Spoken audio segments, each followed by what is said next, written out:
আজ আমরা যাকে সঙ্গে পেয়েছি তিনি বাংলাদেশের সাবেক প্রধানমন্ত্রী শেখ হাসিনা। পরিস্থিতিতে বাংলাদেশের রাজনৈতিক মেরুকরণ, যারা ক্ষমতায় আছেন, যাদের অন্তর্বর্তীকালীন সরকার, তাদের সম্ভাবনা এবং ভবিষ্যৎ নিয়ে কথা বলার জন্য আজ আমাদের সঙ্গে রয়েছেন বেগম খালেদা জিয়া, বিএনপি সভাপতি। তিনিও আসলে বিএনপি চেয়ারপারসন, তিনিও আসলে চিকিৎসার জন্য লন্ডনে গিয়েছেন। শেখ হাসিনা, আমি আপনার কাছ থেকে জানতে চাইবো যে আন্দোলনে শেখ হাসিনার পতন হলো সেই আন্দোলন সম্পর্কে অন্তর্বর্তী সরকারের প্রধান উপদেষ্টা ডক্টর মোহাম্মদ ইউনূস যুক্তরাষ্ট্রে বিল ক্লিনটনের উপস্থিতিতে একটা অনুষ্ঠানে বললেন যে এই আন্দোলন খুব পরিকল্পিতভাবে চালিয়ে নেওয়া হয়েছে, কিছুই হঠাৎ হয়নি। আমরা আপনার কাছে একটু জানতে চাইবো যে আপনার জ্ঞাতসারে কিংবা অজ্ঞাতে এই আন্দোলন কি শুরু থেকেই কোটার আড়ালে সরকার পতনের আন্দোলন ছিল? চক্রান্তটা শুরু হয়েছিল সেই 2022 সাল থেকেই।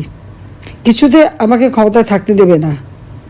আর বাংলাদেশ যখন উন্নত হয়ে গেছে, যারা এই সুদখোর ইউনূসের তো বহুদিনের লালায়িত স্বপ্ন, আর তার মদতদাতা আজকে এটা প্রমাণিত। সেই ইউএসএইডের টাকা আর আমেরিকার মদত, পাকিস্তানি আইএসআইয়ের মদত, জঙ্গি, সন্ত্রাসী, খুনি এরা এবং গ্রেনেড হামলাকারী, বিডিআরে আমাদের সেনা সদস্যদের হত্যাকারী, এরাই হচ্ছে তার শক্তির আধার। তাদেরকে নিয়েই তার পথ চলা, যা আজকে প্রমাণিত সত্য। এবং আমি আরেকটি খবর আপনাদের দিতে চাই, দুর্নীতি দমন কমিশনে ইউনূসের বিরুদ্ধে একটা মামলা হয়েছে। আর শ্রমিকদের অর্থ আত্মসাতের জন্য শ্রমিকদের করা মামলায় শ্রমিক আদালতে ইউনূস কিন্তু সাজাপ্রাপ্ত আসামি। সে কিন্তু একটা কনভিক্টেড আসামি এবং সে চক্রান্ত করে, সন্ত্রাস করে, জঙ্গিবাদকে সহায় করে এবং অপপ্রচার চালিয়ে সে ক্ষমতাটা দখল করেছে। ক্ষমতা দখল করার সাথে সাথে কী করেছে, সে তার আগে থেকেও প্রচেষ্টা ছিল। ইউনূস সেন্টার নামে একটা জায়গা, আপনারা জানেন, গ্রামীণ ব্যাংকের একটা সম্পত্তি, 11,000 স্কোয়ার ফিট বিনা পয়সা নিয়ে সেখানে তার ইউনূস সেন্টার। এবং এটা হচ্ছে একেবারে যত রকমের চক্রান্তের জায়গা। ইউনূস ক্ষমতায় যেয়ে কিন্তু নিজে ওই জায়গায় তার যে লোকরা বসা, তাদেরকে দিয়ে সারা বাংলাদেশে সার্ভে করার নামে লোক নিয়োগ দিয়েছে। ঢাকা জেলার জন্য 40 জন, আর তাছাড়া সারা বাংলাদেশের জন্য তার প্রায় 80 থেকে 100 জনের টিম। বিভিন্ন জেলায় জেলায় তাদের দায়িত্ব, যেখানে সিটি কর্পোরেশন বা পৌরসভা আছে সেই জায়গার জন্য বেশি করে লোক নিয়োগ। এবং ইউনিয়ন পর্যায় পর্যন্ত সে লোক নিয়োগ দিয়েছে, যাদেরকে সে টাকা দেয়। তাদের হাতে মোবাইল ফোন, একদম স্মার্টফোন, তাদের হাতে কম্পিউটার এবং সমগ্র বাংলাদেশের সমস্ত তথ্য দিয়ে তারা পাঠায়।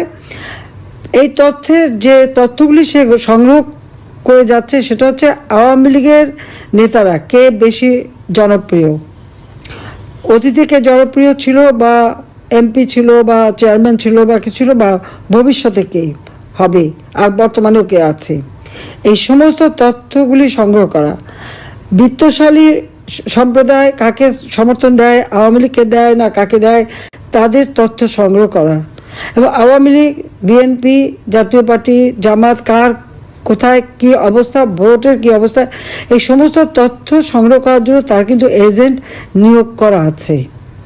এছাড়া সে যে বিশাল গুন্ডা বাহিনী পালে, 1000 মোটর সাইকেল তাদেরকে দেওয়া হয়েছে এবং তাদের হাতে স্মার্টফোন এবং কয়েকটা মাদ্রাসা, কিছু ইউনিভার্সিটি, 35টা কলেজ ইউনিভার্সিটির কিছু ছেলে মেয়েকে সে টাকা দিয়ে পেলে পুষে রাখে এবং তাদেরকে দিয়ে যত অঘটনগুলি ঘটায়। এবং এটা যে তার একটা সেই মানে সূক্ষ্ম পরিকল্পনার ফসল, সেটা সে নিজেই বলে ফেলেছে বিল ক্লিনটনের অনুষ্ঠানে।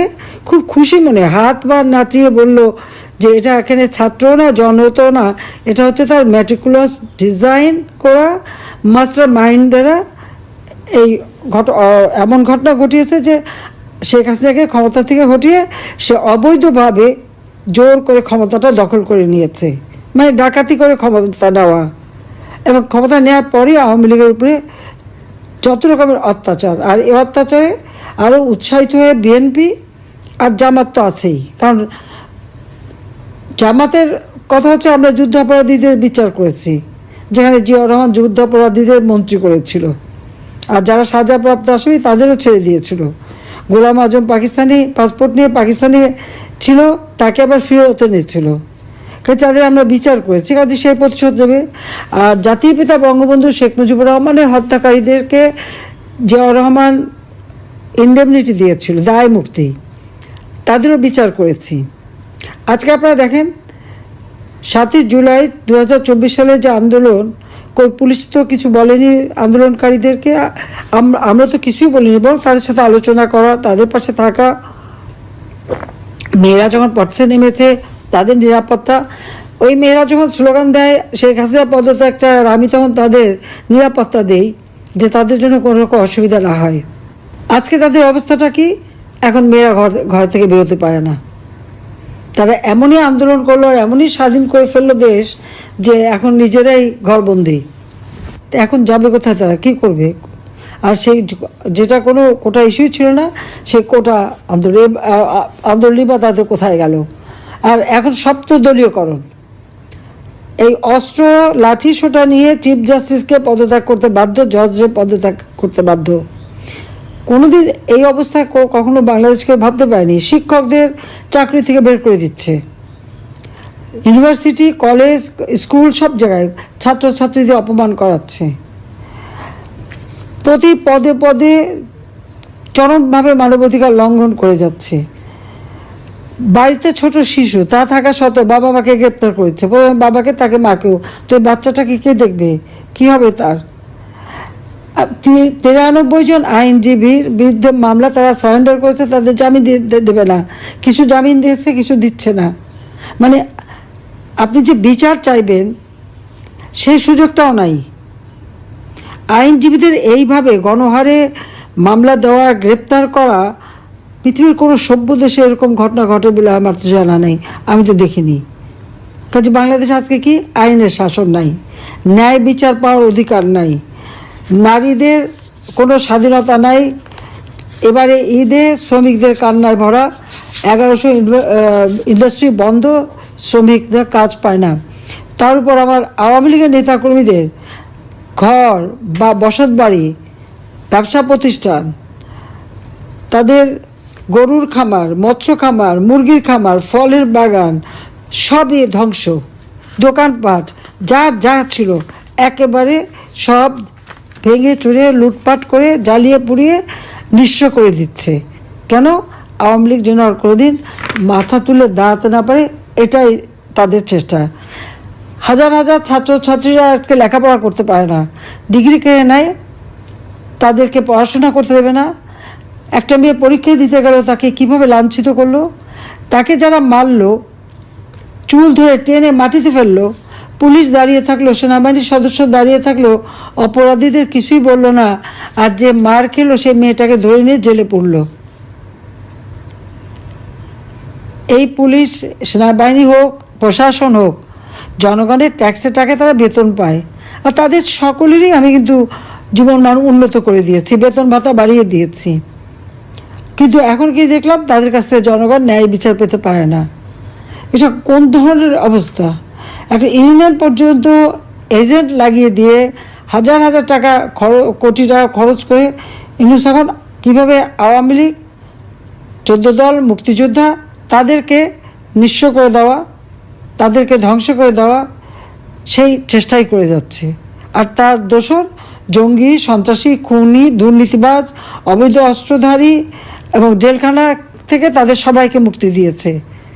গ্রেনেড হামলাকারী থেকে শুরু করে কেউই বাদ নাই, মুক্তি দিয়ে জেল ভরে ফেলেছে আমার আওয়ামী লীগের নেতা কর্মী দিয়ে। সবচেয়ে বড় কথা, পিটিয়ে মানুষ হত্যা করা, এমনকি আইনজীবীকে পিটিয়ে হত্যা করলো, মাথা কোপানো, মানে বর্বরতা।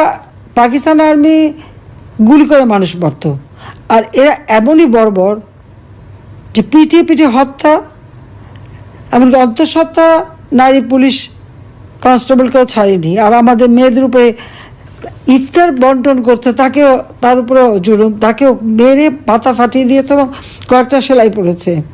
তো এইভাবে অত্যাচার, নির্যাতন তারা চালিয়েছে। আর মামলা দেওয়াতে তো আমার মনে হয় আমি এ পর্যন্ত যত হিসাব প্রায় 70,000 মামলা, আর এজাহারভুক্ত আর অজ্ঞাতনামা ধরলে প্রায় 4-5 লাখ হবে আসামি করে দিয়েছে। কারণ আমার বিরুদ্ধেই তো কতগুলি মামলা, 288টা মামলা, তারপর আর একটা দিয়েছে রাষ্ট্রদ্রোহী মামলা। আমি ইউনুসকে জিজ্ঞেস করি, রাষ্ট্রটা কার? আমার বাবা তার জীবনটা উৎসর্গ করেছে, আওয়ামী লীগের নেতাকর্মী তাদের জীবন উৎসর্গ করে এই দেশ স্বাধীন করেছে। আমি জনগণের নির্বাচিত প্রতিনিধি, জনগণ আমাকে ভোট দিয়েছে, পার্লামেন্টারি পার্টিতে আমি ভোট পেয়েছি, সমর্থন পেয়ে সরকার গঠন করেছি। সংবিধান মোতাবেক আমার প্রধানমন্ত্রিত্ব হচ্ছে বৈধ সাংবিধানিক। আর ইউনূস এই জঙ্গি সন্ত্রাসী তাদেরকে নিয়ে সূক্ষ্ম পরিকল্পনা করে সন্ত্রাস করে সে ক্ষমতা দখল করেছে। তার কোনো জনগণের ম্যান্ডেট নাই, সাংবিধানিক ভিত্তি নাই, আইনগত ভিত্তি নাই।